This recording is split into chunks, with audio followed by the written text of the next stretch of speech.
We went on another adventure today to pick up a new customer vehicle.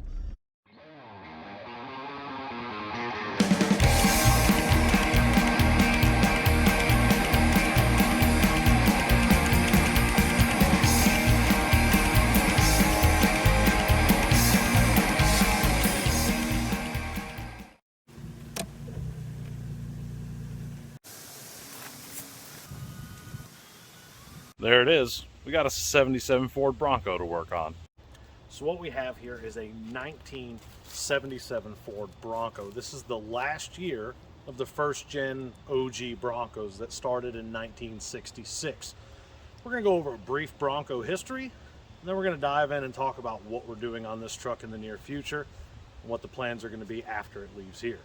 Most of you know there's been a huge interest drummed up about the Ford Bronco with the release of Ford's new Broncos. They have a smaller one and a larger one that you can see a lot of good pictures from SEMA on what can be done with those. But the Bronco has always had a great place in a lot of people's hearts, being that it's a pretty awesome vehicle. Now, a lot of you think Bronco and you think big full-size truck. Well, it's not the case. For those of you who don't know, the Bronco started out like this. Pretty small, compact truck. They started production in '66 and they ran this body style until 1977. There was a couple different engine options available. They started off with the 170 straight six, which pretty underpowered, but neat little engines. You can see some more of that in our video we did on the Ford Ranchero.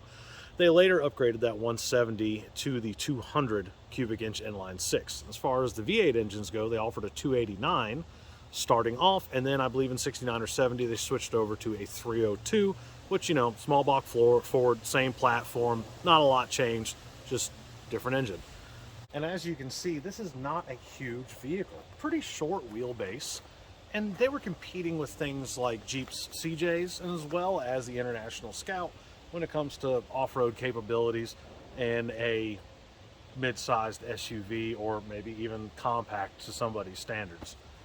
They did offer solid front axles, but they still had coil spring suspension and the radius arms in the rear. There is a huge aftermarket for these. They have just about every part you can imagine. You can buy them brand new. Our customers already purchased quite a few of the sheet metal parts that you saw in those boxes inside the cab. There's also other options that people did with these. They turned these into total workhorses in the woods or on the farm. They had people attach snow plows to the front of these, put PTO units to run various other items on and off the vehicle. They were pretty versatile. You know, you really couldn't beat it, and with the equivalent, what today's price would have been about $18,000, it's relatively affordable at the time. The highest amount of sales they had on this was actually in the mid-70s and initially when it was first brought out in '66. When the sales declined in the late 70s, that's when they switched over to the full-size body style in '78, which looked exactly like the '78 Ford trucks. And then you were competing with things at that point like the K5 Blazer, and people had that demand for a larger vehicle. And Ford kept these in production until '96, and then, you know, it faded out. We won't talk about the Bronco 2s. I'm not a fan of those things. They're awful, I think. But these are awesome. So let's talk about what we're going to do with this thing. So to add to the list of stuff that Ford randomly thought about to do in here for some reason, when you open the tailgate, they have accommodations so you can still see your license plate, which mounts here. And then you just open your tailgate, drop it down. And now, as you can see, you'll still be able to see your license plate even with your tailgate down.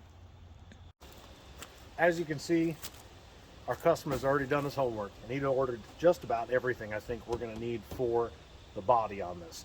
Unfortunately, this truck was hit in the driver's side door, so there's some damage to the A pillar and the B pillar, the rocker, obviously the door. There was also damage on the quarters and the front fenders and the inner fenders and the hood, and then there was some extra holes that were drilled in the roof at some point for some kind of rack system. We're going to get rid of those. And then we've also got some sheet metal to do on the floor inside. Now the floor is very solid, but where the transmission tunnel goes, somebody has already kind of hacked away in there, and they had modified it when they had done a transmission swap. So we'll take a little bit closer look inside at the things we're going to be working on. And the main goal we're going to have with it here is getting the sheet metal repaired, get the body off, and then we're going to get the frame sandblasted, coat the bottom of the body, get the frame coated, and at that point the restoration is going to begin for real, I guess. And that's pretty much what we're going to be doing with it here. Now, the customer has plans to put a Coyote engine in here, which I've seen a couple of them done, and they look awesome. They look really killer, and it incorporates that new technology into a cool look and makes it a badass hot rod. Let's look inside the truck, and I'll show you some of those damaged spots, and then we'll wrap this up. First, we're over here on the passenger side. You can see obviously the inner fender has gotten mangled up. Now, we could beat this out and straighten this out, but honestly, as cheap as the sheet metal parts are for this, it would be a waste of time. And again, same thing on this side. This one's gotten pretty dented up and beat up. There's been some extra holes added to the firewall. We're going to get those taken care of. And I believe we have a new front grille support coming, as well as the aprons, which you can see here have been dented and caved in. And this is where the real damage occurred. And you can see that's pretty nasty damage that was done to this. All that's broke loose. We're gonna have to get all that straightened out. It's gonna be a lot of work. And then this is the transmission tunnel area. You can see it's been hacked into a little bit. And again, same thing. It's got all these sheet metal screws and stuff in it. We're gonna get rid of all that and clean all that up. There was also some other holes added in random spots. But overall, this thing is really solid. Not too sure about this. This thing apparently had like 3 gas tanks installed in it for some reason. Not really sure. The bumper's been modified quite a bit as well. That's going to wrap it up on the Bronco introduction. Don't forget to follow along, like, and subscribe for future videos on this truck. Until next time, happy hot rod.